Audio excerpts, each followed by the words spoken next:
En 1922, en los arrabales polvorientos de una Córdoba asolada por el hambre, 3 monjas obraron un milagro. Las hermanas Villalba, veneradas como santas vivientes, alimentaron a cientos de desdichados con un pan y un estofado que parecían inagotables, un maná surgido de la desesperación en su convento de las Almas Desamparadas. Su historia se convirtió en una leyenda de piedad, un faro de fe en la más profunda de las oscuridades. Pero los milagros, como las sombras, a menudo ocultan verdades que la luz del día no se atreve a tocar.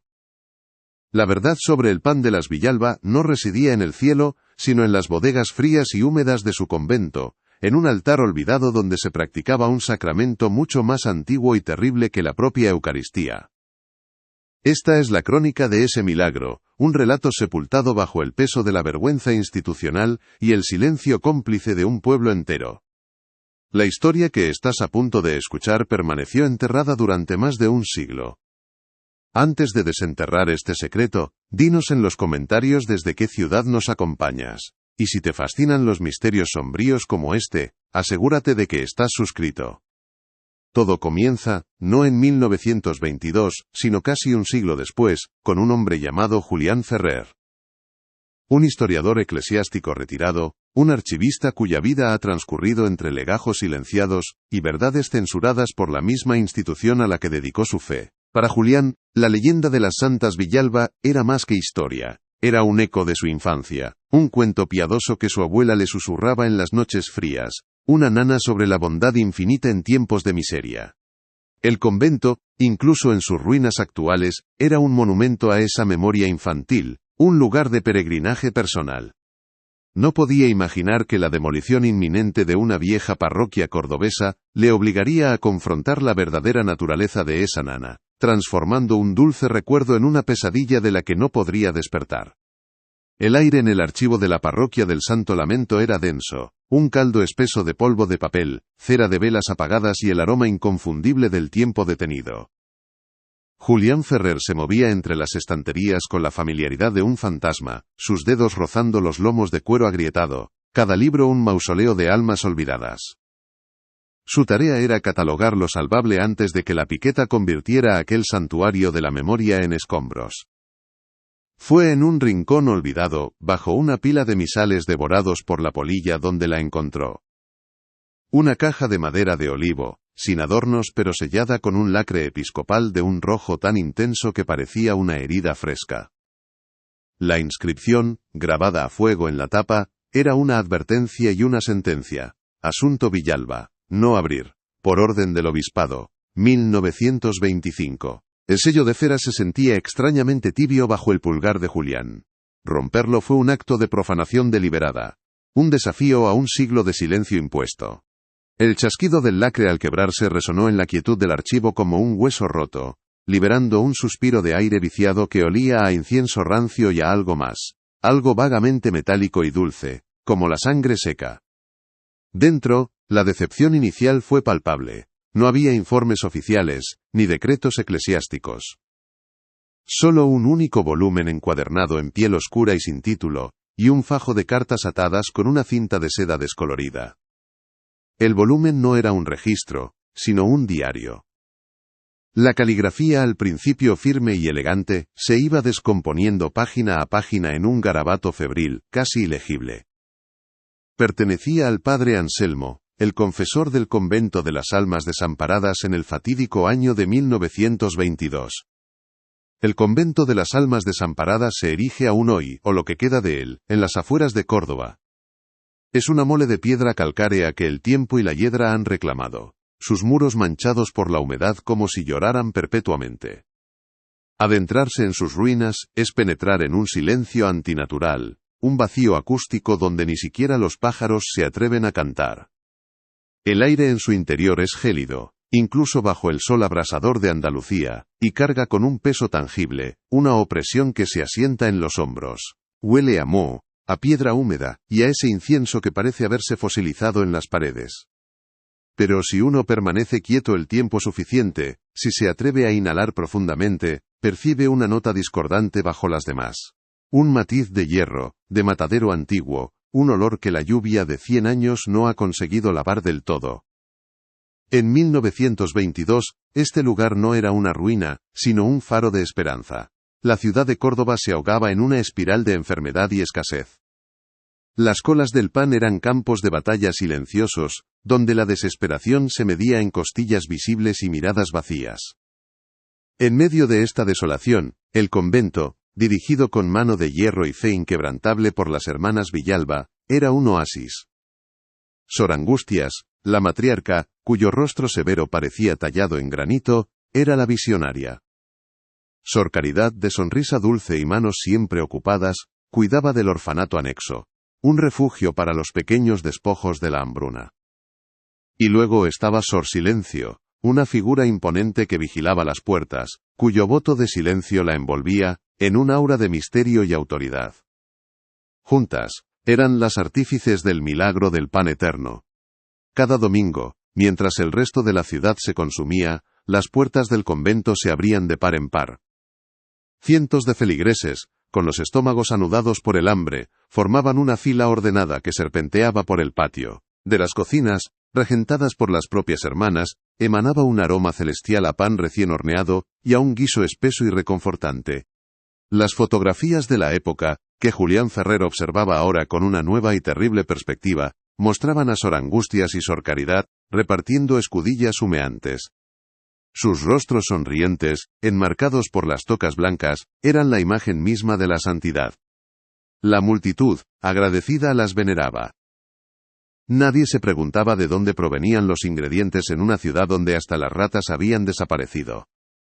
La fe, como el hambre, puede ser una ceguera muy poderosa.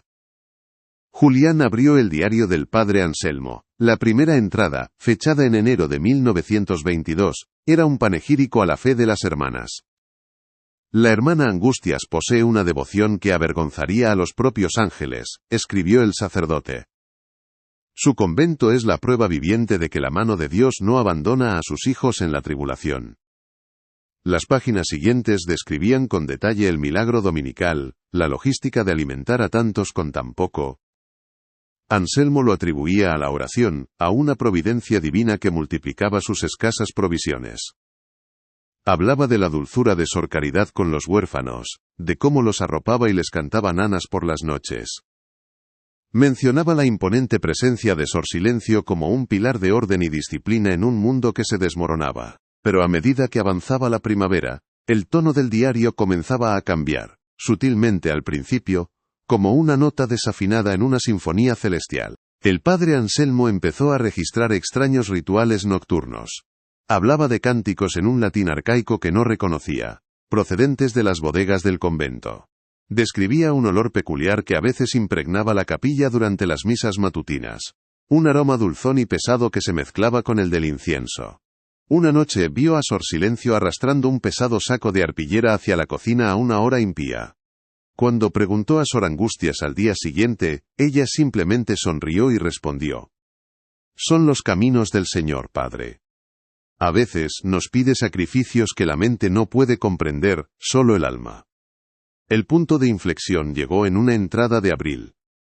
La caligrafía del sacerdote se volvía temblorosa, las palabras se agolpaban unas sobre otras. Ha desaparecido otro, el pequeño Mateo. Sor Caridad dice que la gripe se lo llevó durante la noche, que lo enterraron antes del alba para no propagar el mal. Pero yo no vi tumba. No vi llanto. Y el domingo, el estofado fue más abundante que nunca. La congregación lo llamó una bendición. Yo, al probarlo, sentí un frío que no era de este mundo. Un sabor. Un sabor que mi lengua conocía pero mi alma se negaba a nombrar. Dios mío, ¿qué he comido? ¿Qué nos están dando de comer? La frase estaba manchada, como si una gota de sudor o una lágrima hubiera caído sobre la tinta aún fresca. Armado con esta revelación nauseabunda, Julián Ferrer se sumergió en los archivos civiles de Córdoba. El trabajo fue metódico, febril, una carrera contra su propia incredulidad.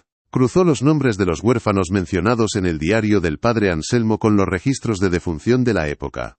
El patrón que emergió era tan perfecto como aterrador.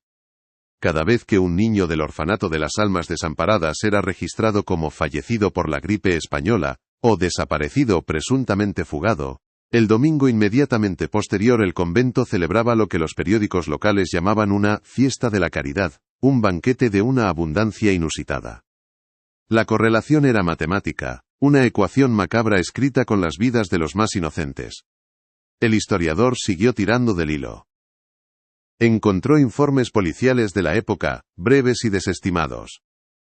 Familias lejanas que reclamaban a sus sobrinos o nietos huérfanos, y recibían la noticia de su repentina muerte con una carta de condolencia firmada por la propia Sor Caridad. Todas las investigaciones se cerraban rápidamente, atribuyendo las muertes a la pandemia y elogiando la labor piadosa de las monjas. Nadie quería mirar demasiado de cerca un milagro. Nadie se atrevía a cuestionar a las santas que les llenaban el estómago. El silencio de la ciudad era un muro tan grueso como el del propio convento, un pacto no escrito forjado en la gratitud y el miedo a volver a pasar hambre. Entre los legajos policiales Julián halló una declaración que había sido enterrada deliberadamente. Pertenecía a una joven novicia, una muchacha llamada Inés, que había huido del convento en el verano de 1922, en un estado de terror absoluto. Su testimonio, transcrito por un sargento escéptico, hablaba de misas negras en las bodegas. Describía un altar de piedra, no consagrado, y a Sor Angustias vistiendo una estola negra bordada con símbolos extraños. Hablaba de la purificación de los corderos díscolos, niños que eran llevados a las bodegas por Sor Silencio, y nunca más se les volvía a ver. El sargento había concluido su informe con una nota personal. La testigo parece sufrir de histeria religiosa y malnutrición. Sus fantasías son producto de una mente febril. El caso fue archivado. Inés fue internada en un manicomio, donde murió pocos años después.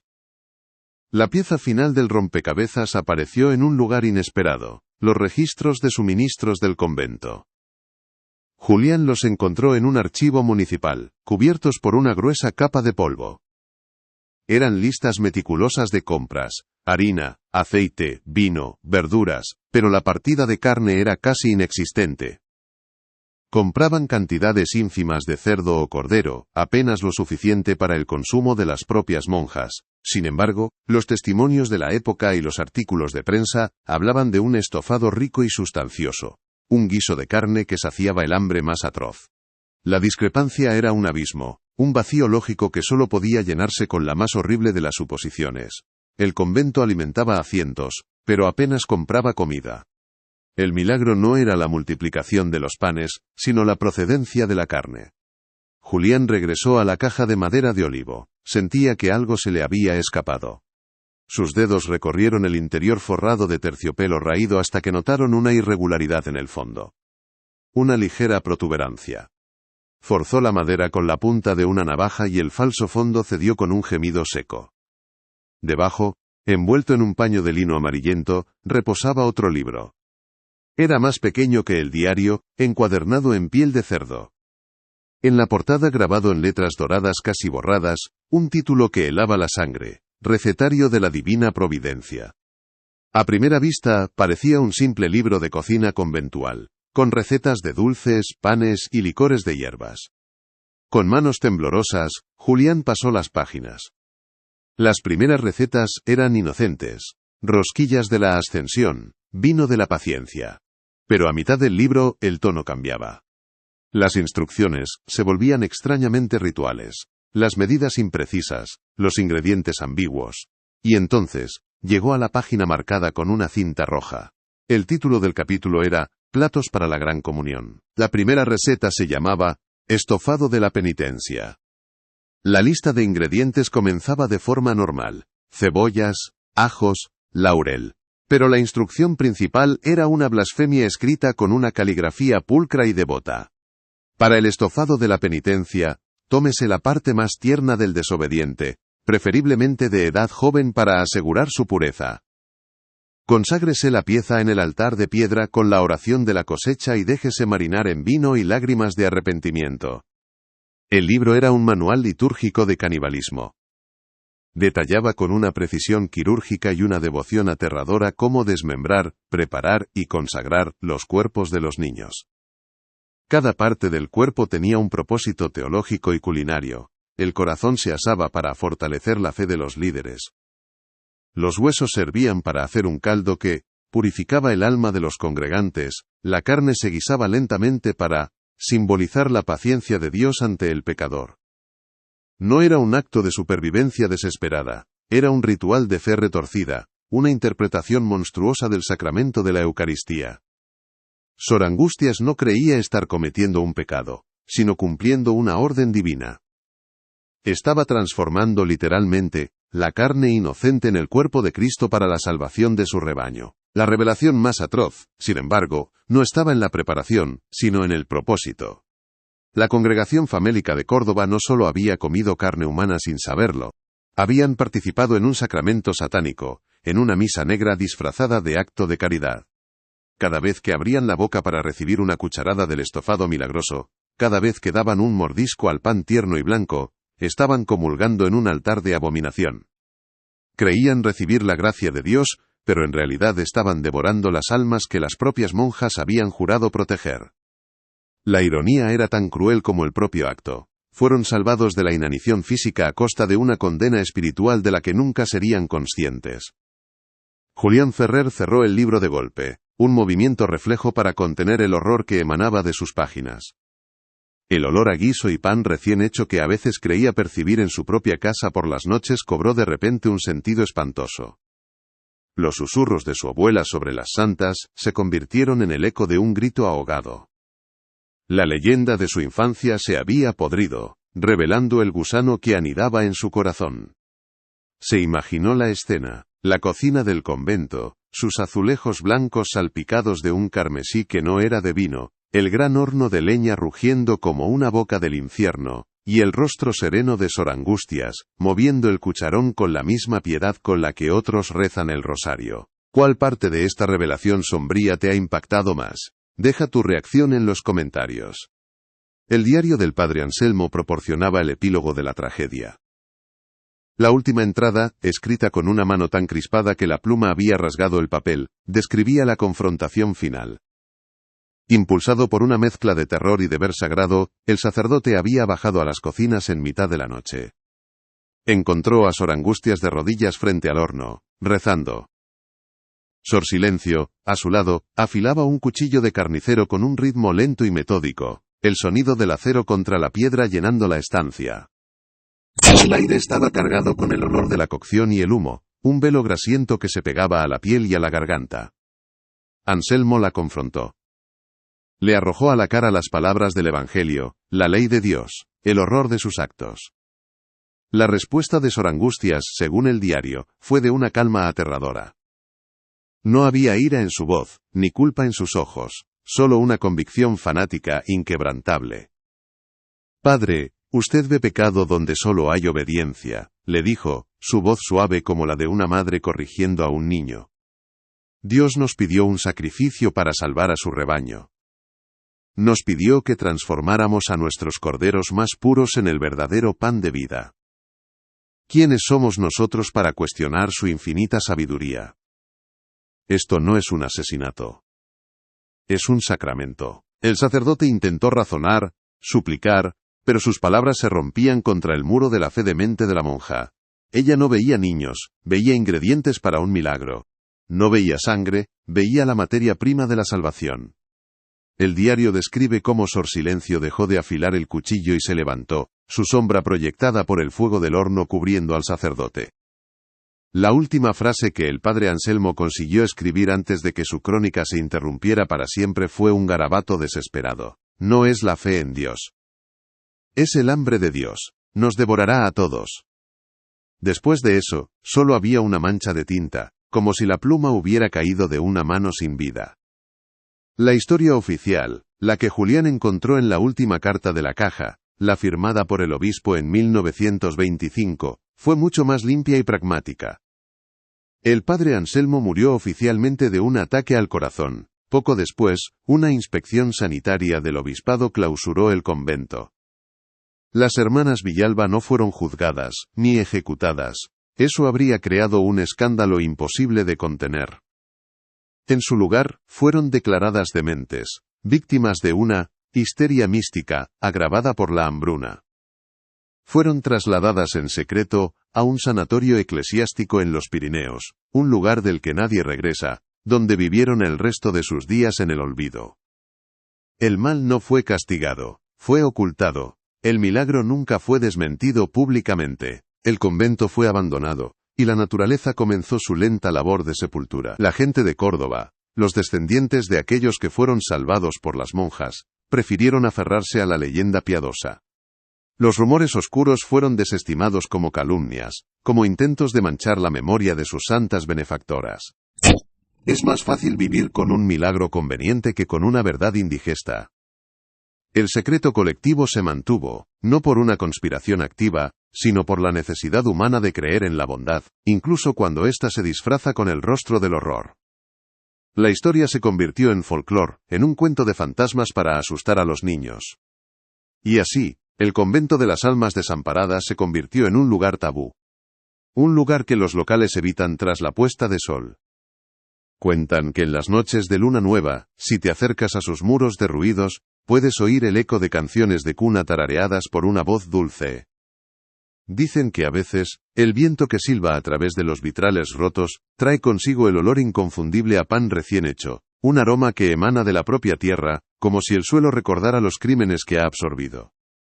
Los más ancianos dejan cruces hechas con ramas de olivo en la entrada, no para venerar a las santas, sino para aplacar a los espíritus de los niños que, según ellos, todavía juegan en el patio en ruinas. Julián Ferrer contempla las ruinas desde la distancia. El sol de la tarde tiñe la piedra calcárea de un color anaranjado, casi como la sangre seca. Sostiene en sus manos el diario y el recetario, artefactos de una fe pervertida. Su obsesión personal ha desenterrado una verdad, pero ¿qué puede hacer con ella? Publicarla sería destruir el último vestigio de consuelo para muchas familias, profanar la memoria de sus antepasados. Callar sería hacerse cómplice del silencio, que permitió que el horror sucediera.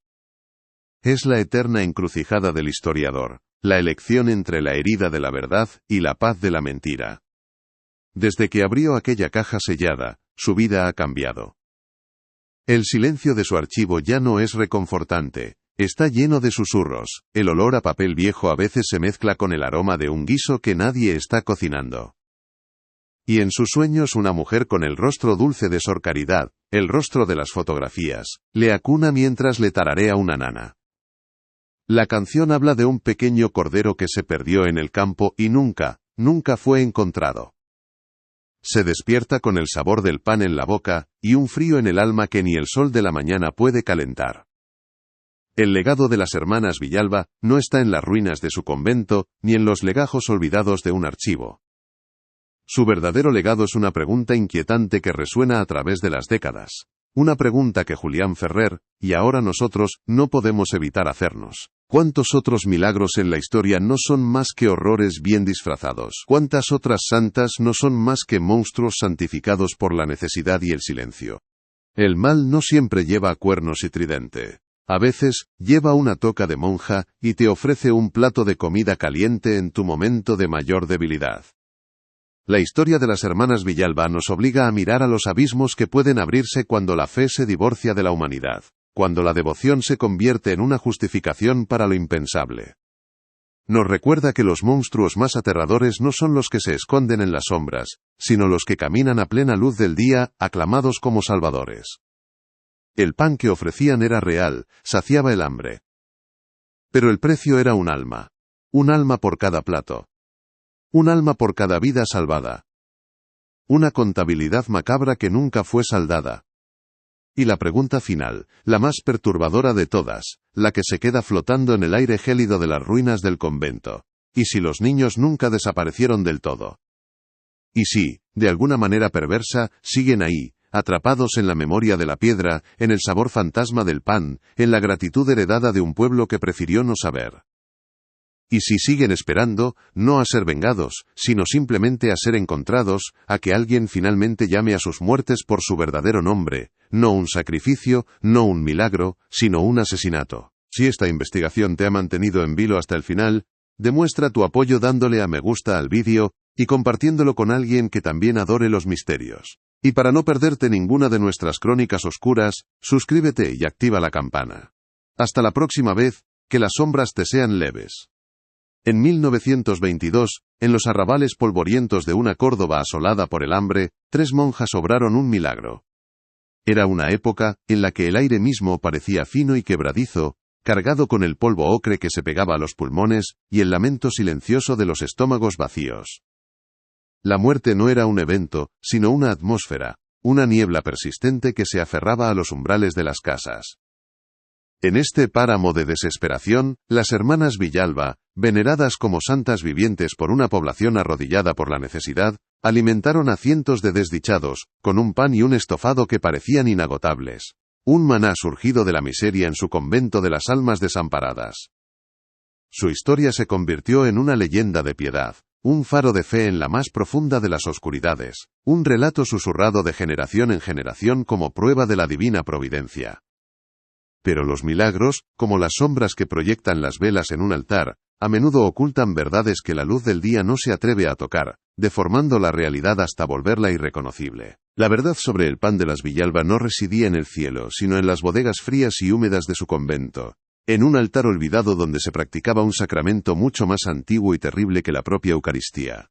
Esta es la crónica de ese milagro. Un relato sepultado bajo el peso de la vergüenza institucional y el silencio cómplice de un pueblo entero. Una verdad que ha esperado un siglo para ser exhumada de su tumba de piedad y olvido. La historia que estás a punto de escuchar permaneció enterrada durante más de un siglo. Antes de desenterrar este secreto, dinos en los comentarios desde qué ciudad nos acompañas. Y si te fascinan los misterios sombríos como este, asegúrate de que estás suscrito. Todo comienza no en 1922, con el aroma celestial del pan recién hecho, sino casi 100 años después, con el olor a papel muerto y a tiempo detenido. Comienza con un hombre llamado Julián Ferrer, un historiador eclesiástico retirado, un archivista cuya vida ha transcurrido entre legajos silenciados y verdades censuradas por la misma institución a la que dedicó su fe. Para Julián la leyenda de las Santas Villalba era más que historia, era un eco de su infancia. Un cuento piadoso que su abuela le susurraba en las noches frías de invierno, una nana sobre la bondad infinita en tiempos de miseria, una melodía que prometía que incluso en la más absoluta oscuridad la luz de la fe encontraría la manera de alimentar a sus hijos. El convento, incluso en sus ruinas actuales, era un monumento a esa memoria infantil, un lugar de peregrinaje personal, un santuario de piedra y hiedra para un recuerdo sagrado. No podía imaginar que la demolición inminente de una vieja parroquia cordobesa le obligaría a confrontar la verdadera naturaleza de esa nana, transformando un dulce recuerdo en una pesadilla de la que no podría despertar, una disonancia que haría temblar los cimientos de su propia existencia. El aire en el archivo de la parroquia del Santo Lamento era denso, un caldo espeso de polvo de papel, cera de velas apagadas durante décadas, y el aroma inconfundible del tiempo detenido, un perfume a olvido que se adhería a la ropa y a la piel. Julián Ferrer se movía entre las estanterías con la familiaridad de un fantasma, sus dedos rozando los lomos de cuero agrietado, cada libro un mausoleo de almas olvidadas, cada registro parroquial una lápida de tinta sobre pergamino. Su tarea, encomendada por un obispado más interesado en la especulación inmobiliaria que en la preservación, era catalogar lo salvable, antes de que la piqueta convirtiera aquel santuario de la memoria en escombros y polvo.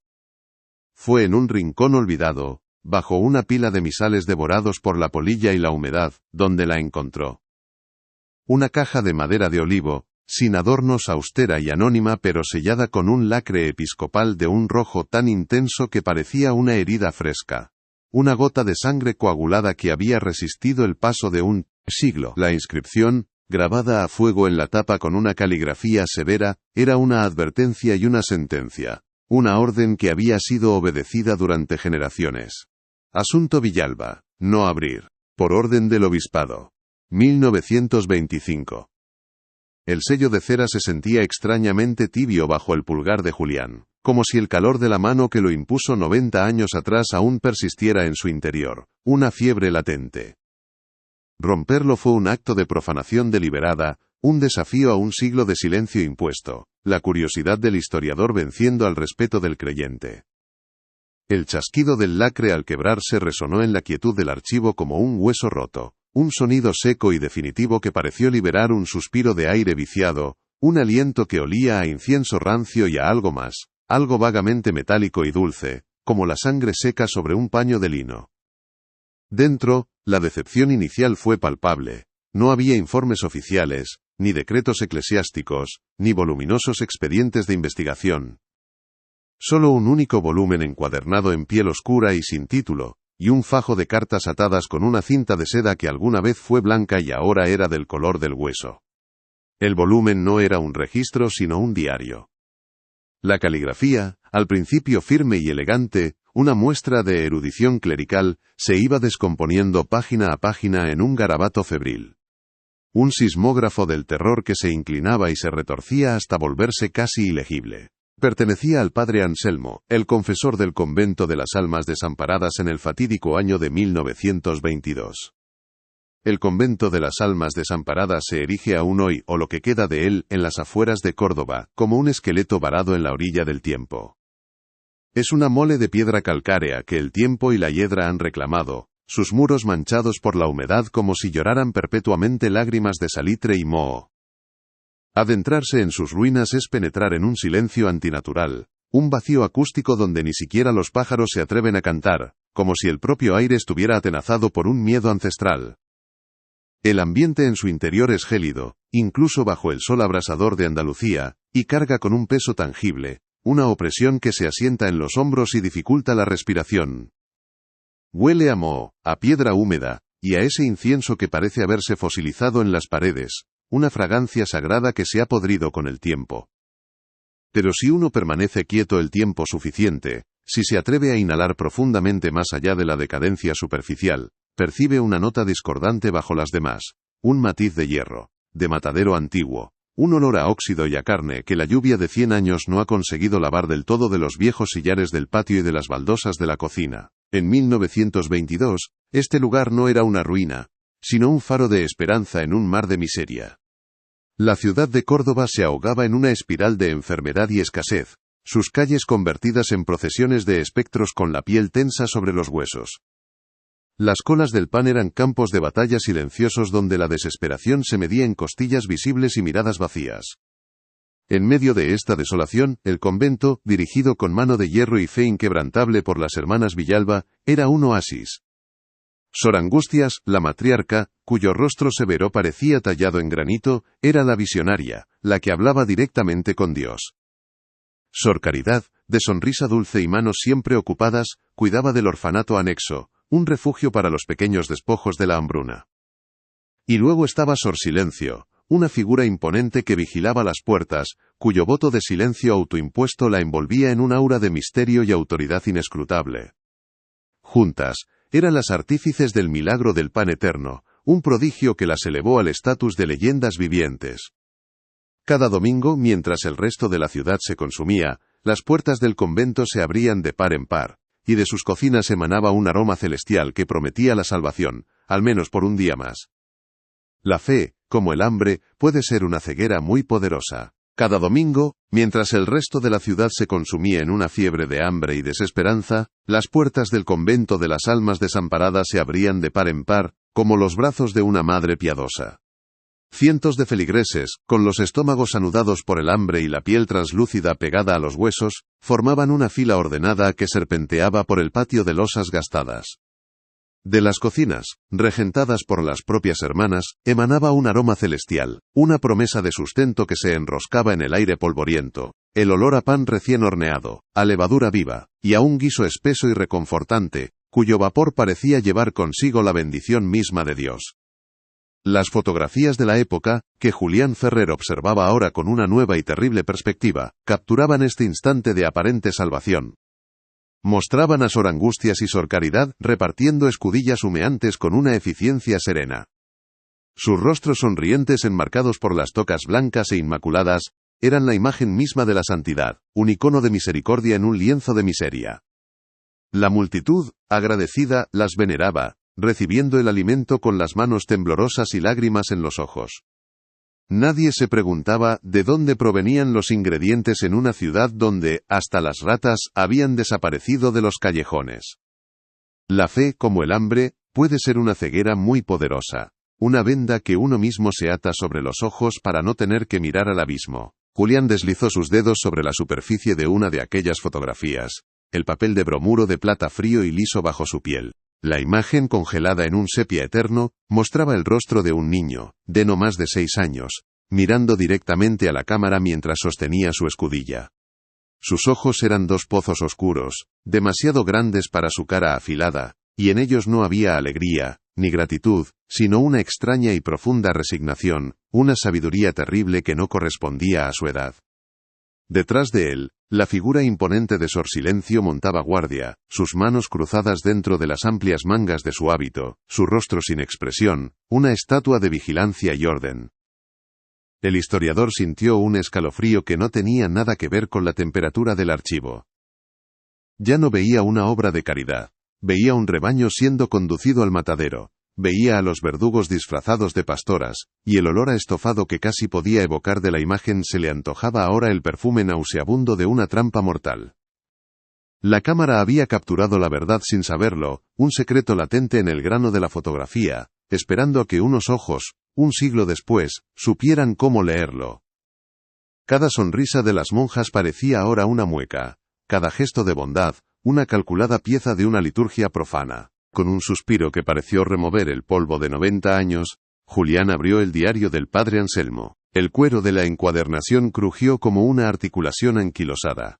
La primera entrada, fechada en enero de 1922, era un panegírico a la fe inquebrantable de las hermanas, un testimonio de la admiración que el sacerdote sentía por ellas.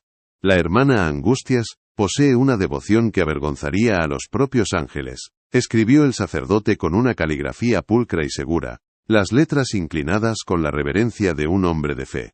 Su convento es la prueba viviente de que la mano de Dios no abandona a sus hijos en la tribulación. Verla organizar el reparto del pan es asistir a la multiplicación de los panes y los peces en nuestro tiempo. Su fe es la harina, su oración es la levadura, y el horno de su cocina es el corazón mismo de la providencia. Las páginas siguientes describían con detalle el milagro dominical, la logística casi militar de alimentar a tantos con tan poco. Anselmo lo atribuía a la oración intensa, a una providencia divina que estiraba sus escasas provisiones más allá de toda lógica humana. Él era el primer creyente, el principal cronista del milagro, ciego al engranaje que se movía bajo la superficie de la piedad. Las páginas del diario continuaban con descripciones casi idílicas de la vida conventual. Anselmo hablaba con un cariño casi paternal de la dulzura de Sor Caridad con los huérfanos del ala anexa, de cómo les remendaba la ropa raída, les limpiaba las caras sucias y les cantaba nanas por las noches hasta que sus pequeños y atormentados espíritus encontraban un breve descanso en el sueño. Describía cómo los niños la seguían por el patio como una bandada de pajarillos a su madre. Su risa es un sonido casi olvidado en aquella ciudad de lamentos. Mencionaba también con un respeto teñido de temor, la imponente presencia de Sor Silencio. La describía no como una mujer, sino como un pilar de orden y disciplina en un mundo que se desmoronaba, una muralla silenciosa que protegía al convento del caos exterior. Su silencio no era una ausencia, escribía Anselmo, sino una presencia, un peso que se sentía en cada rincón del claustro, una garantía de que las reglas, tanto las de Dios como las de la Madre Superiora, serían cumplidas sin excepción y sin preguntas. El convento, bajo la pluma inicial de Anselmo, era un microcosmos perfecto de fe, caridad y orden. Pero a medida que el invierno se rendía a una primavera anémica, el tono del diario comenzaba a cambiar, sutilmente al principio, como una nota desafinada en una sinfonía celestial, una grieta imperceptible en la fachada de la santidad. El padre Anselmo empezó a registrar extraños rituales nocturnos que perturbaban su sueño y su conciencia. Hablaba de cánticos que se alzaban desde las profundidades del convento, procedentes de las bodegas, mucho después de que la campana del silencio hubiera sonado. Eran salmodias en un latín arcaico gutural, que él, un erudito en lenguas clásicas, no reconocía de ninguna liturgia oficial. Las melodías eran extrañas, disonantes, y parecían reptar por los muros de piedra, llegando hasta su celda como el siseo de una serpiente. Escribió sobre cómo se levantaba de la cama, con el sudor frío perlado en la frente, y pegaba la oreja al suelo de baldosas heladas, tratando de descifrar aquellas palabras que sonaban a la vez a oración y a conjuro, a súplica y a mandato. Poco después, Anselmo comenzó a notar otros detalles discordantes, pequeñas astillas bajo las uñas de su fe. Describía un olor peculiar que a veces impregnaba la capilla durante las misas matutinas del lunes, un aroma dulzón y pesado, casi empalagoso, que se mezclaba de forma nauseabunda con el del incienso sagrado. Era un olor que no podía identificar, pero que le recordaba vagamente a las carnicerías del mercado en los tiempos de abundancia, un olor a carne cocinada lentamente, a grasa y a especias. Cuando se lo comentó a Sor Angustias, ella le sonrió con esa calma suya tan profunda y perturbadora como un pozo, y le dijo que seguramente era el perfume de las ofrendas que el Señor aceptaba con agrado.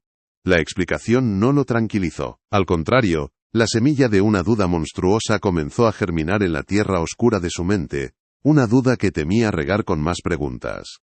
La capilla, el lugar más sagrado, comenzaba a sentirse contaminada por un secreto que emanaba de las entrañas mismas del convento. Una noche de marzo, incapaz de dormir por el eco de los cánticos subterráneos, el sacerdote se asomó a la ventana de su celda, que daba al patio trasero. La luna, delgada como una hoz, arrojaba una luz espectral sobre las losas. Fue entonces cuando la vio. Sor Silencio, la imponente guardiana, arrastraba un pesado saco de arpillera desde la puerta del orfanato, hacia la entrada de las cocinas. No lo llevaba al hombro, lo arrastraba por el suelo, y el saco dejaba un rastro oscuro y húmedo sobre la piedra. El bulto tenía una forma extraña, irregular, y por su peso, parecía contener algo más que grano o patatas. El movimiento de la monja era metódico, sin esfuerzo aparente, como si estuviera realizando una tarea rutinaria. El sonido del saco rozando la piedra fue el único ruido en la noche, un susurro áspero que a Anselmo le pareció el preludio de un grito ahogado. Se quedó paralizado, observando, hasta que la figura de Sor Silencio desapareció en la negrura de la cocina, tragada por la oscuridad como si nunca hubiera estado allí. Al día siguiente, durante la confesión, el padre Anselmo interrogó a Sor Angustias sobre lo que había visto. Intentó que su voz sonara casual, la pregunta de un confesor preocupado por las labores nocturnas de sus monjas. La Madre Superiora escuchó su pregunta sin parpadear, sus ojos negros fijos en los suyos, sin rastro de sorpresa o turbación. Cuando él terminó, ella simplemente sonrió, una sonrisa fina que no llegó a sus ojos, una máscara de piedad impenetrable. «Son los caminos del Señor, Padre», respondió con su voz suave y melódica, una voz que había consolado a cientos de moribundos. A veces, nos pide sacrificios que la mente no puede comprender, solo el alma puede aceptar, nuestra obediencia es la prueba de nuestra fe. No debe preocuparse por las cargas que nosotras llevamos, rece por nosotras, para que seamos dignas de la tarea que se nos ha encomendado. La respuesta fue una puerta cerrada, un muro de fe fanática contra el que la razón del sacerdote se estrelló y se hizo añicos. Comprendió que no obtendría más. Y comprendió con un terror helado, que no quería saber más. El punto de inflexión, el momento en que la duda se convirtió en una certeza nauseabunda llegó en una entrada de abril. La caligrafía del sacerdote, hasta entonces controlada, se volvía temblorosa, casi un espasmo sobre el papel. Las palabras se agolpaban unas sobre otras, como si huyeran de un horror que las perseguía desde la propia mano que las escribía. Ha desaparecido otro, el pequeño Mateo. El que tenía la tos persistente. Sor Caridad dice que la gripe se lo llevó durante la noche, una fiebre repentina. Dice que lo enterraron antes del alba en la fosa común del cementerio, para no propagar el mal entre los otros niños. Pero yo no vi tumba. No vi llanto. No vi el carro de los muertos. Y el domingo el estofado fue más abundante que nunca. La congregación lo llamó una bendición, una nueva prueba de la gracia de Dios. La pluma de Anselmo pareció detenerse aquí por un momento, como si le faltara el aliento, antes de añadir la frase que sellaría su destino y el de todos. Yo, al probarlo, sentí un frío que no era de este mundo, un sabor que mi lengua conocía, pero mi alma se negaba a nombrar. Dios mío, ¿qué he comido? ¿Qué nos están dando de comer? La frase estaba manchada, como si una gota de sudor o una lágrima hubiera caído sobre la tinta aún fresca, un borrón que era el epitafio de su inocencia. Armado con esta revelación nauseabunda, una verdad tan indigesta como el estofado que ahora le quemaba en el recuerdo, Julián Ferrer se sumergió en los archivos civiles de Córdoba, que se encontraban en un edificio gubernamental gris y anónimo. El trabajo fue metódico, febril, una carrera contra su propia incredulidad, un exorcismo a través de la burocracia. El olor a polvo y a desinfectante barato del archivo municipal era un antídoto temporal al hedor, a incienso rancio y a secretos podridos que se le había pegado al alma. Cruzó los nombres de los huérfanos mencionados con afecto en las primeras páginas del diario del padre Anselmo con los registros de defunción de la época. El patrón que emergió de entre las columnas de caligrafía funcionarial era tan perfecto como aterrador, una coreografía macabra orquestada con una precisión diabólica. Cada vez que un niño del orfanato de las almas desamparadas era registrado como fallecido por la gripe española, o más vagamente, desaparecido, presuntamente fugado, el domingo inmediatamente posterior el convento celebraba lo que los periódicos locales, en su ignorancia, llamaban una fiesta de la caridad. Un banquete de una abundancia inusitada, que renovaba la fe de la ciudad en sus santas. La correlación era matemática, una ecuación macabra escrita con las vidas de los más inocentes, una contabilidad del horror que cuadraba a la perfección. El historiador siguió tirando del hilo, cada nuevo documento una vuelta más de la soga alrededor de la leyenda de su infancia. Encontró informes policiales de la época, breves y desestimados con una burocrática indiferencia. Eran denuncias de familias lejanas, tíos o abuelos que, habiendo superado lo peor de la hambruna, venían a reclamar a sus sobrinos o nietos huérfanos. Siempre recibían la misma respuesta, una carta de condolencia formal, escrita con la elegante caligrafía de Sor Caridad, lamentando la repentina muerte del niño por una enfermedad fulminante. Adjuntaban un certificado de defunción expedido por un médico rural que, Julián descubriría más tarde, era un devoto ferviente de las hermanas y recibía generosas donaciones del convento. Todas las investigaciones se cerraban rápidamente, atribuyendo las muertes a la pandemia y elogiando la labor piadosa de las monjas. Nadie quería mirar demasiado de cerca un milagro. Nadie se atrevía a cuestionar a las santas que les llenaban el estómago. El silencio de la ciudad era un muro tan grueso como el del propio convento, un pacto no escrito forjado en la gratitud y en el miedo primordial a volver a pasar hambre. La supervivencia tenía un precio y ese precio era la ceguera voluntaria. Entre los legajos policiales amarillentos y quebradizos como hojas de otoño, Julián halló una declaración que había sido enterrada deliberadamente al final de un expediente sobre vagabundos. Pertenecía a una joven novicia, una muchacha de apenas 17 años llamada Inés, que había huido del convento en el verano de 1922, en un estado de terror absoluto, encontrada vagando descalza por los caminos. Su testimonio, transcrito con evidente escepticismo por un sargento de la Guardia Civil más preocupado por la hora del almuerzo, hablaba de cosas que la mente de 1922 no estaba preparada para procesar. Hablaba de misas negras, celebradas en las bodegas, de un altar de piedra no consagrado, siempre manchado con un líquido oscuro que olía a hierro. Describía a Sor Angustias vistiendo una estola negra bordada con símbolos extraños, no cristianos, mientras recitaba oraciones que hacían que el aire vibrara. Hablaba de la purificación de los corderos díscolos, niños que eran llevados a las bodegas por Sor Silencio por alguna pequeña travesura y de los que nunca más se volvía a saber. El sargento había concluido su informe con una nota personal, garabateada al margen. La testigo parece sufrir de histeria religiosa y malnutrición. Sus fantasías son producto de una mente febril y de la superstición campesina. Recomiendo su ingreso en un sanatorio.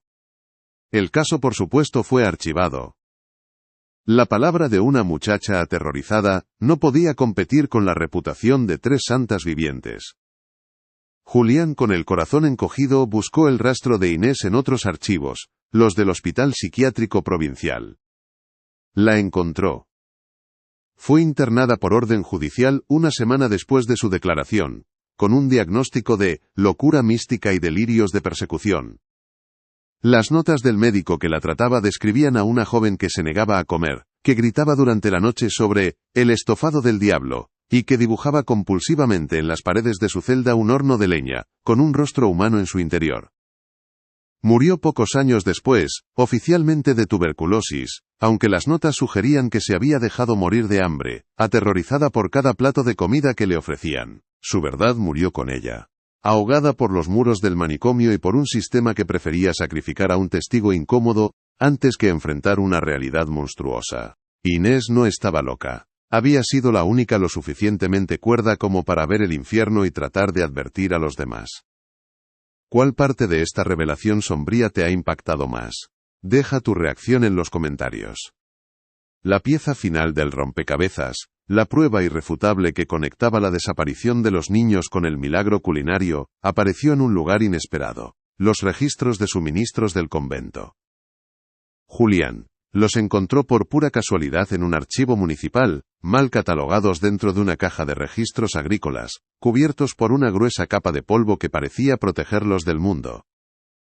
Eran libros de contabilidad, llevados con una meticulosidad casi obsesiva por la propia Sor Angustias. Listas interminables de compras semanales. Sacos de harina de la mejor calidad, aceite de oliva virgen, vino para la consagración, enormes cantidades de cebollas, ajos y laurel. Pero al llegar a la partida de carne, la lógica se rompía. Compraban cantidades ínfimas de cerdo o cordero, apenas lo suficiente para el consumo personal de las 3 monjas y el padre Anselmo.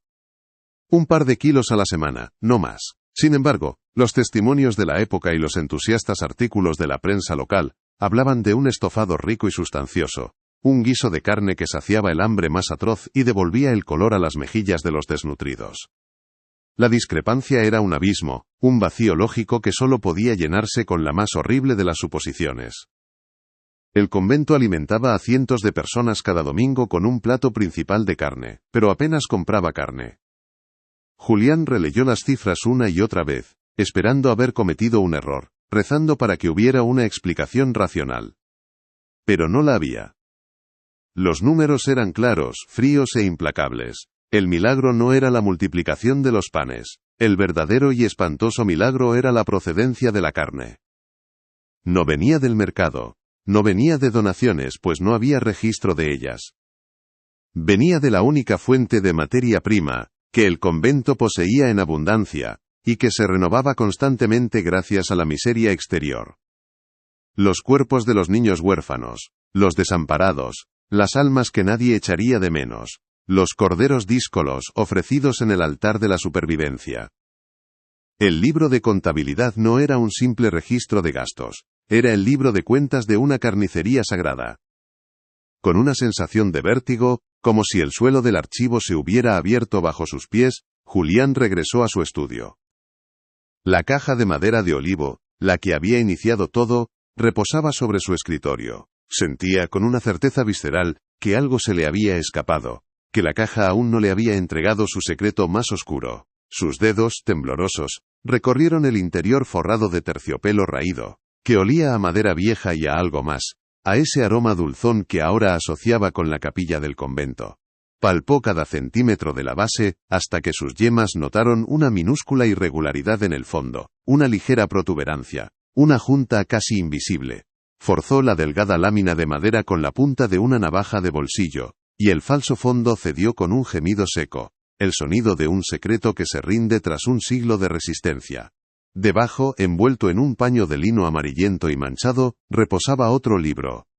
Era más pequeño que el diario, de un tamaño que cabía en la palma de la mano, y estaba encuadernado en una piel blanquecina y suave al tacto que Julián, con un espasmo de repulsión, reconoció como piel de cerdo. En la portada, grabadas en letras doradas que el tiempo casi había borrado, leyó un título que le heló la sangre en las venas y le robó el aire de los pulmones. Recetario de la Divina Providencia. A primera vista, hojeándolo con una mezcla de fascinación y horror, parecía un simple libro de cocina conventual, un compendio de la sabiduría culinaria de generaciones de monjas. Las primeras páginas contenían recetas de dulces tradicionales, panes de fiesta y licores de hierbas medicinales. Los títulos eran piadosos y evocadores: Rosquillas de la Ascensión, Vino de la Paciencia, Bizcocho de Santa Águeda. La caligrafía era la de Sor Angustias, inconfundible, pulcra y devota. Por un instante Julián sintió un atisbo de alivio. Quizás se había equivocado, quizás su mente, sugestionada por el diario de Anselmo, había construido un castillo de horrores sobre cimientos de arena. Pero entonces, siguió pasando las páginas, adentrándose en el corazón del libro, y en el corazón de la oscuridad. A mitad del recetario, el tono de las instrucciones comenzó a cambiar de forma sutil pero inequívoca. Las medidas se volvían imprecisas, más rituales que prácticas. Los ingredientes se volvían ambiguos, con nombres en clave que parecían sacados de un grimorio. Y entonces, llegó a la página marcada con una cinta de seda roja, ahora descolorida y frágil. La página estaba más gastada que las demás, manchada con salpicaduras oscuras que podrían ser de vino, o de cualquier otra cosa. El título del capítulo, escrito con una tinta ligeramente más oscura, era «Platos para la Gran Comunión». La primera receta bajo este encabezado se llamaba «Estofado de la penitencia». La lista de ingredientes comenzaba de forma normal: cebollas de la huerta, ajos tiernos, una rama de laurel. Pero la instrucción principal, la que seguía a la lista de vegetales, era una blasfemia escrita con una caligrafía serena y devota, una frase que resonaría en las pesadillas de Julián para siempre. Para él, estofado de la penitencia, tómese la parte más tierna del desobediente, preferiblemente de edad joven para asegurar su pureza y su ternura. Conságrese la pieza en el altar de piedra con la oración de la cosecha, y déjese marinar durante una noche en vino tinto y lágrimas de arrepentimiento. El libro era, en su esencia, un manual litúrgico de canibalismo. Cada página, escrita con la caligrafía serena y metódica de una abadesa copiando las sagradas escrituras, detallaba con una precisión quirúrgica y una devoción aterradora cómo desmembrar, preparar y consagrar los cuerpos de los niños. No había en sus palabras el frenesí de la locura ni la urgencia de la supervivencia. Había orden, método, y sobre todo, una fe inquebrantable en el propósito de sus actos. Cada parte del cuerpo tenía un propósito teológico y culinario específico, una correspondencia macabra entre la anatomía y el dogma. El corazón, por ejemplo, debía ser asado entero con hierbas amargas para fortalecer la fe de los líderes de la comunidad, una ofrenda para la propia Sor Angustias. Los huesos debían ser hervidos a fuego lento durante 3 días y 3 noches, para hacer un caldo que, según las notas al margen, purificaba el alma de los congregantes de la envidia y la desesperanza. La carne, la más abundante, se guisaba lentamente con vino y especias para simbolizar la infinita paciencia de Dios ante el pecador arrepentido. Era una gastronomía del infierno, una teología de la carnicería. La lectura de aquellas páginas fue para Julián un descenso a los abismos más profundos de la perversión humana. No era un acto de supervivencia desesperada, como podría haber intentado justificar en un primer momento.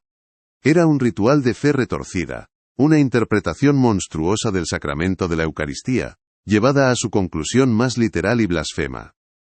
Sor Angustias, a través de las instrucciones de su recetario, no se veía a sí misma como una asesina, sino como una suma sacerdotisa cumpliendo una orden divina directa, una revelación que sólo ella había sido digna de recibir. Estaba transformando literalmente la carne inocente en el cuerpo de Cristo para la salvación de su rebaño hambriento.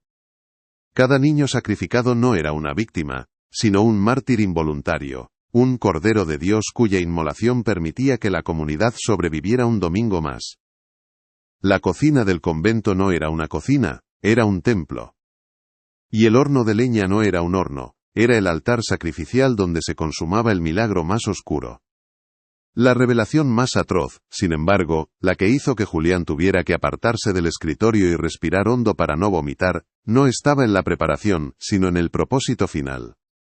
La congregación famélica de Córdoba no solo había comido carne humana sin saberlo, un acto ya de por sí espantoso. Habían participado, domingo tras domingo, en un sacramento satánico, en una misa negra disfrazada de acto de caridad. Cada vez que abrían la boca para recibir una cucharada del estofado milagroso, cada vez que daban un mordisco al pan tierno y blanco, cuya esponjosidad se debía a un ingrediente que el recetario llamaba gracia purificada, estaban comulgando en un altar de abominación. Creían recibir la gracia de Dios, el consuelo de la Iglesia, pero en realidad estaban devorando las almas que las propias monjas habían jurado proteger. La ironía era tan cruel como el propio acto. Fueron salvados de la inanición física a costa de una condena espiritual de la que nunca serían conscientes, sus cuerpos nutridos con la misma materia que corrompía sus almas. Julián Ferrer cerró el libro de golpe, un movimiento reflejo para contener el horror que emanaba de sus páginas como un miasma físico. El sonido seco del cuero contra el papel resonó en el silencio de su estudio como el portazo de una cripta. El olor a guiso y pan recién hecho que a veces creía percibir en su propia casa por las noches, un eco olfativo de las historias de su abuela, cobró de repente un sentido espantoso y nauseabundo. Los susurros de su abuela sobre las santas que obraban milagros se convirtieron en el eco de un grito ahogado, en la nana de un monstruo. La leyenda de su infancia se había podrido, revelando el gusano que anidaba en su corazón. Se imaginó la escena con una claridad que lo aterrorizó. La cocina del convento, sus azulejos blancos salpicados de un carmesí que no era de vino, el gran horno de leña rugiendo como una boca del infierno, y el rostro sereno casi extático, de Sor Angustias, moviendo el cucharón en la gran olla con la misma piedad con la que otros desgranan las cuentas de un rosario. ¿Cuál parte de esta revelación sombría te ha impactado más? Deja tu reacción en los comentarios. El diario del padre Anselmo, que Julián volvió a tomar con manos que aún temblaban, proporcionaba el epílogo de la tragedia, la crónica del acto final. La última entrada, escrita con una mano tan crispada que la pluma había rasgado el papel en varios puntos, describía la confrontación final. Impulsado por una mezcla de terror sagrado y deber sacerdotal, una necesidad desesperada de detener la blasfemia, el sacerdote había bajado a las cocinas en mitad de la noche. La descripción era un esbozo febril, un cuadro pintado con la tinta del pánico. Encontró a Sor Angustias de rodillas frente al horno abierto, cuyo resplandor anaranjado le iluminaba el rostro desde abajo, dándole la apariencia de un demonio en oración. A su lado, Sor Silencio, de pie e inmóvil como un monolito, afilaba un cuchillo de carnicero con un ritmo lento y metódico, el sonido del acero contra la piedra llenando la estancia, un chirrido que era a la vez una advertencia y una sentencia. El aire estaba cargado con el olor de la cocción y el humo, un velo grasiento que se pegaba a la piel y a la garganta. Anselmo, según sus propias y entrecortadas palabras, la confrontó. Le arrojó a la cara las palabras del Evangelio, la ley de Dios, el sexto mandamiento, el horror de sus actos. Le habló de los niños, de Mateo, de Inés, de tantos otros, cuyos nombres ahora eran solo un recuerdo en su mente aterrorizada. La respuesta de Sor Angustias, según el diario, fue de una calma aterradora, la calma del ojo de un huracán de locura. No había ira en su voz, ni un atisbo de culpa en sus ojos oscuros y profundos. Solo una convicción fanática, inquebrantable, la certeza absoluta de quien cree estar ejecutando la voluntad de una deidad. Padre, usted ve pecado donde solo hay obediencia, le dijo, su voz suave como la de una madre, corrigiendo a un niño descarriado. Dios nos pidió un sacrificio para salvar a su rebaño. Nos pidió que transformáramos a nuestros corderos más puros, los que nadie reclamaría, en el verdadero pan de vida. ¿Quiénes somos nosotros para cuestionar su infinita sabiduría? Esto no es un asesinato, padre. Es un sacramento, el más sagrado de todos. El sacerdote, desesperado, intentó razonar, suplicar, apelar a la mujer que había sido antes de que esta demencia la consumiera. Pero sus palabras, sus argumentos teológicos, su humanidad, se rompían contra el muro de su fe demente. Ella ya no veía niños. Veía ingredientes para un milagro, materia prima para la salvación.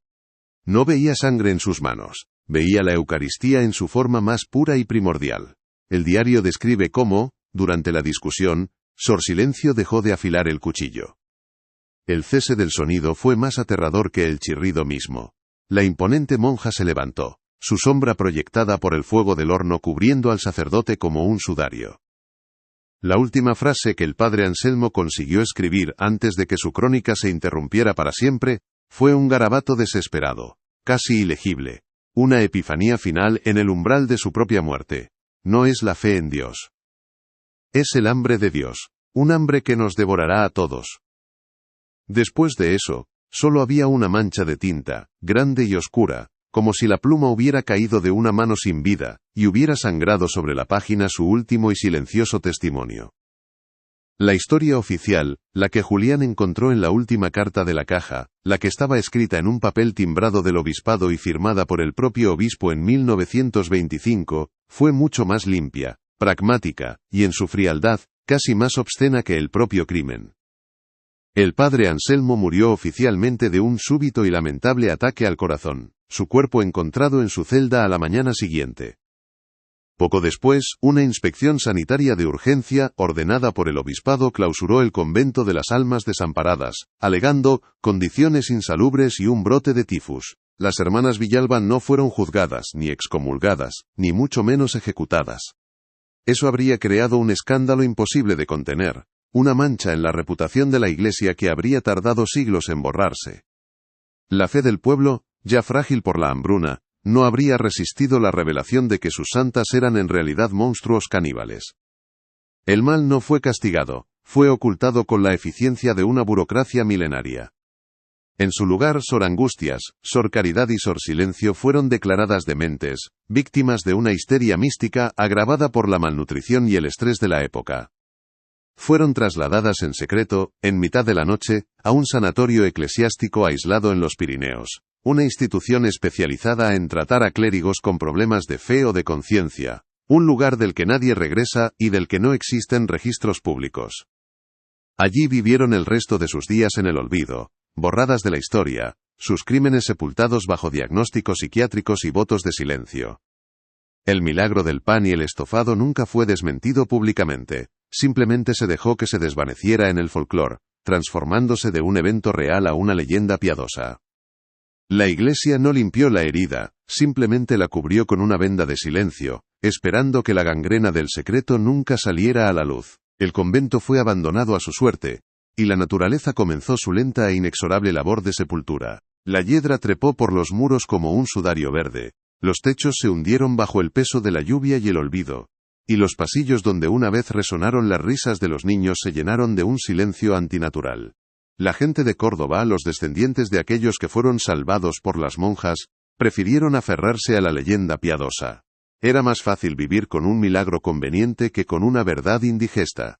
Los rumores oscuros, las historias sobre la desaparición de los niños, fueron desestimados como calumnias, como los murmullos envidiosos de aquellos que no habían sido bendecidos por la caridad de las hermanas.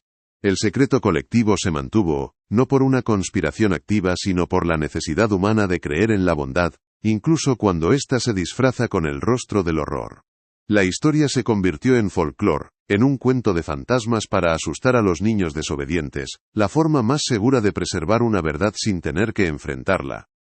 Y así, el convento de las almas desamparadas se convirtió en un lugar tabú, una cicatriz en el paisaje de la memoria colectiva.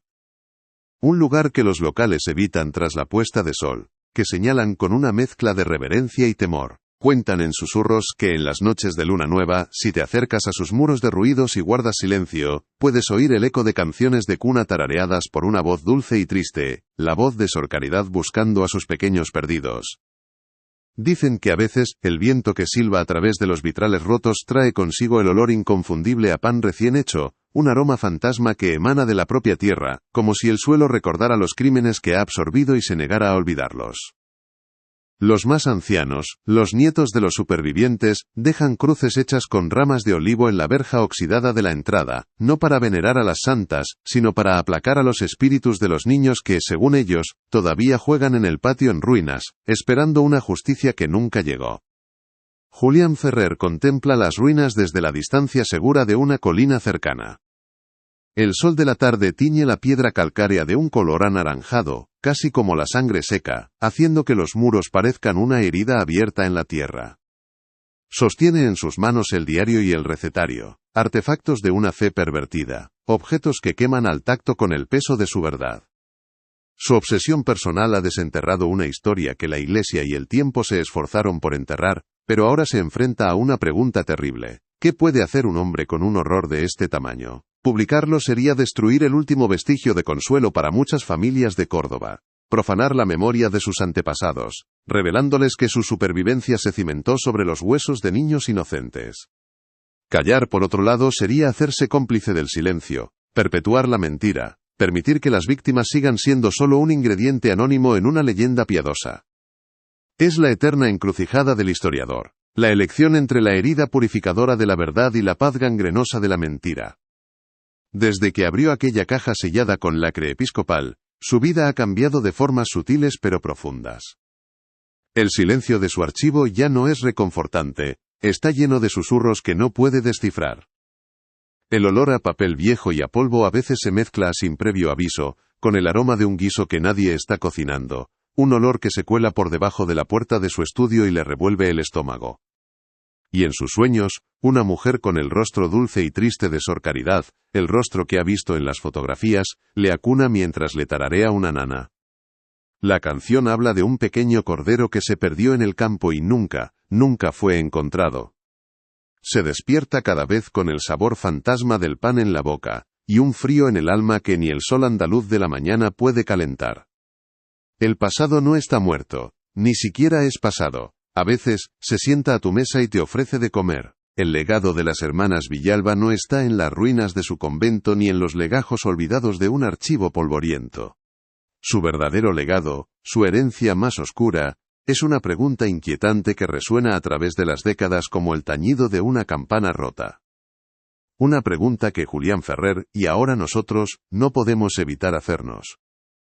¿Cuántos otros milagros en la historia, cuántos otros actos de aparente santidad nacidos en tiempos de desesperación, no son más que horrores bien disfrazados? ¿Cuántas otras santas y salvadores no son más que monstruos santificados por la necesidad de la gente y el silencio de las instituciones? El mal no siempre lleva cuernos y tridente, a veces, lleva una toca de monja y te ofrece un plato de comida caliente en tu momento de mayor debilidad, sabiendo que el hambre es un argumento más poderoso que cualquier mandamiento.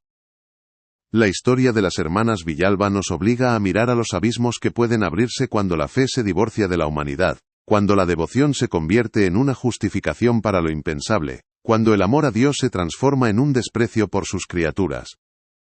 Nos recuerda que los monstruos más aterradores no son los que se esconden en las sombras, sino los que caminan a plena luz del día, aclamados como salvadores por una multitud que no quiere, o no puede, ver la sangre en sus manos.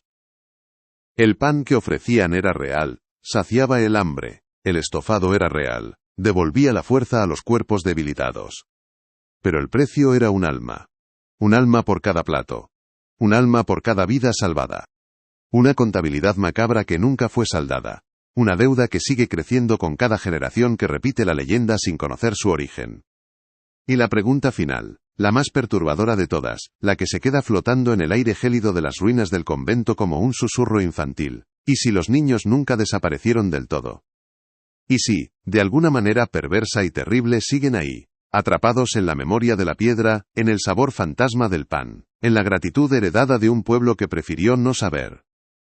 ¿Y si siguen esperando en el patio de juegos en ruinas, no a ser vengados porque sus almas eran demasiado inocentes para la venganza, sino simplemente a ser encontrados, a que alguien finalmente llame a sus muertes por su verdadero nombre, no un sacrificio, no un milagro, sino un asesinato?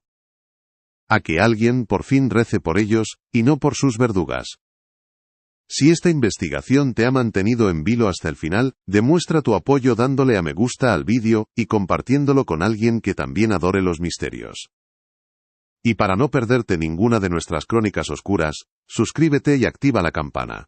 Hasta la próxima vez, que las sombras te sean leves. La historia oficial, la que Julián encontró en la última carta de la caja, la que estaba escrita en un papel timbrado del obispado y firmada con la caligrafía firme y autoritaria del propio obispo en 1925, fue mucho más limpia, pragmática, y en su fría asepsia, casi más obscena que el propio crimen. El padre Anselmo, según aquel documento, murió oficialmente de un súbito y lamentable ataque al corazón, su cuerpo encontrado en su celda a la mañana siguiente por una novicia.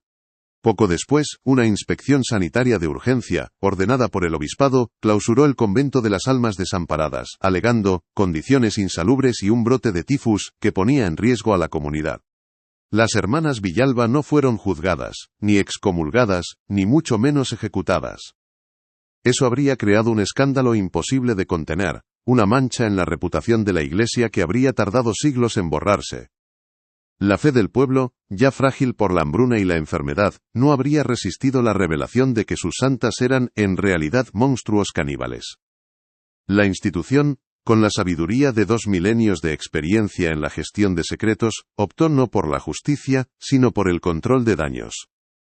El mal no fue castigado, fue ocultado, archivado, sellado con un lacre rojo como la sangre que nunca se derramó en un tribunal. Una operación quirúrgica para extirpar un tumor maligno sin que el paciente supiera nunca que lo había tenido. En su lugar, Sor Angustia, Sor Caridad y Sor Silencio fueron declaradas dementes, víctimas de una histeria mística, agravada por la malnutrición y el estrés de la época. Un diagnóstico conveniente que transformaba a las verdugas en víctimas de su propia piedad. Fueron trasladadas en secreto, en mitad de la noche, en un carruaje sin insignias, a un sanatorio eclesiástico aislado en los Pirineos, una de esas instituciones especializadas en tratar a clérigos con problemas de fe o de conciencia, una cárcel para almas inconvenientes de la que nadie regresa, y de la que no existen registros públicos. Allí vivieron el resto de sus días en el olvido, borradas de la historia, sus crímenes sepultados bajo diagnósticos psiquiátricos y votos de silencio forzados. El milagro del pan y el estofado nunca fue desmentido públicamente, simplemente se dejó que se desvaneciera en el folclore, transformándose de un evento real a una leyenda piadosa. La Iglesia no limpió la herida, simplemente la cubrió con una venda de silencio, esperando que la gangrena del secreto nunca saliera a la luz. El convento, por su parte, fue abandonado a su suerte, y la naturaleza comenzó su lenta e inexorable labor de sepultura, la hiedra trepando por los muros como un sudario verde, reclamando la piedra manchada para el olvido. El pueblo de Córdoba, los descendientes de aquellos que fueron salvados por las monjas, prefirieron aferrarse a la leyenda piadosa. Era, después de todo, una historia mucho más fácil de digerir. Es más sencillo vivir con un milagro conveniente, que con una verdad que te revela como un comensal involuntario en el banquete del infierno. Los rumores oscuros, las historias sobre la desaparición de los niños, fueron desestimados como calumnias, como los murmullos envidiosos de aquellos que no habían sido bendecidos por la caridad de las hermanas. El secreto colectivo se mantuvo, no por una conspiración activa, sino por la necesidad humana de creer en la bondad, incluso cuando ésta se disfraza con el rostro del horror. La historia se convirtió en folclore, en un cuento de fantasmas para asustar a los niños desobedientes, la forma más segura de preservar una verdad sin tener que enfrentarla. Y así, el convento de las almas desamparadas se convirtió en un lugar tabú, una cicatriz en el paisaje de la memoria colectiva. Un lugar que los locales evitan tras la puesta de sol, que señalan con una mezcla de reverencia y temor. Cuentan en susurros que en las noches de luna nueva, si te acercas a sus muros derruidos, puedes oír el eco de canciones de cuna tarareadas por una voz dulce y triste. Dicen que a veces, el viento que silba a través de los vitrales rotos, trae consigo el olor inconfundible a pan recién hecho, un aroma fantasma que emana de la propia tierra, como si el suelo recordara los crímenes que ha absorbido. Julián Ferrer contempla las ruinas desde la distancia segura de una colina cercana. El sol de la tarde tiñe la piedra calcárea de un color anaranjado, casi como la sangre seca, haciendo que los muros parezcan una herida abierta en la tierra. Sostiene en sus manos el diario y el recetario, artefactos de una fe pervertida, objetos que queman al tacto con el peso de su verdad. Su obsesión personal ha desenterrado una historia que la Iglesia y el tiempo se esforzaron por enterrar, pero ahora se enfrenta a una pregunta terrible: ¿qué puede hacer un hombre con un horror de este tamaño? Publicarlo sería destruir el último vestigio de consuelo para muchas familias de Córdoba, profanar la memoria de sus antepasados, revelándoles que su supervivencia se cimentó sobre los huesos de niños inocentes. Callar, por otro lado, sería hacerse cómplice del silencio, perpetuar la mentira, permitir que las víctimas sigan siendo solo un ingrediente anónimo en una leyenda piadosa. Desde que abrió aquella caja sellada, su vida ha cambiado. El silencio de su archivo ya no es reconfortante. Está lleno de susurros. El olor a papel viejo a veces se mezcla con el aroma de un guiso que nadie está cocinando. Y en sus sueños, una mujer con el rostro dulce de Sor Caridad le acuna mientras le tararea una nana sobre un pequeño cordero que se perdió en el campo y nunca fue encontrado. Se despierta con el sabor fantasma del pan en la boca, y un frío en el alma que ni el sol andaluz de la mañana puede calentar. El legado de las hermanas Villalba no está en las ruinas de su convento ni en los legajos olvidados de un archivo polvoriento. Su verdadero legado, su herencia más oscura, es una pregunta inquietante que resuena a través de las décadas como el tañido de una campana rota. Una pregunta que Julián Ferrer y ahora nosotros no podemos evitar hacernos. ¿Cuántos otros milagros en la historia? ¿Cuántos otros actos de aparente santidad nacidos en tiempos de desesperación no son más que horrores bien disfrazados? ¿Cuántas otras santas y salvadores no son más que monstruos santificados por la necesidad de la gente y el silencio de las instituciones? El mal no siempre lleva cuernos y tridente. A veces, lleva una toca de monja y te ofrece un plato de comida caliente en tu momento de mayor debilidad. sabiendo que el hambre es un argumento más poderoso que cualquier mandamiento. La historia de las hermanas Villalba nos obliga a mirar a los abismos que pueden abrirse cuando la fe se divorcia de la humanidad, cuando la devoción se convierte en una justificación para lo impensable, cuando el amor a Dios se transforma en un desprecio por sus criaturas. El pan que ofrecían era real, saciaba el hambre. Pero el precio era un alma. Un alma por cada plato. Un alma por cada vida salvada. Una contabilidad macabra que nunca fue saldada. Y la pregunta final, la más perturbadora de todas, la que se queda flotando en el aire gélido de las ruinas del convento como un susurro infantil. ¿Y si los niños nunca desaparecieron del todo? ¿Y si de alguna manera perversa y terrible siguen ahí, atrapados en la memoria de la piedra, en el sabor fantasma del pan, en la gratitud heredada de un pueblo que prefirió no saber? ¿Y si siguen esperando en el patio de juegos en ruinas, no a ser vengados porque sus almas eran demasiado inocentes para la venganza, sino simplemente a ser encontrados, a que alguien finalmente llame a sus muertes por su verdadero nombre, no un sacrificio, no un milagro, sino un asesinato? A que alguien, por fin, rece por ellos y no por sus verdugas. Quizás el verdadero milagro que aún se espera en Córdoba, no es el de la multiplicación de los panes, sino el de la resurrección de una verdad, por muy terrible que sea. Una verdad que, como un hueso enterrado, siempre pugna por salir a la superficie y ver la luz del día. Si esta investigación te ha mantenido en vilo hasta el final, demuestra tu apoyo dándole a me gusta al vídeo y compartiéndolo con alguien que también adore los misterios. Y para no perderte ninguna de nuestras crónicas oscuras, suscríbete y activa la campana. Hasta la próxima vez, que las sombras te sean leves.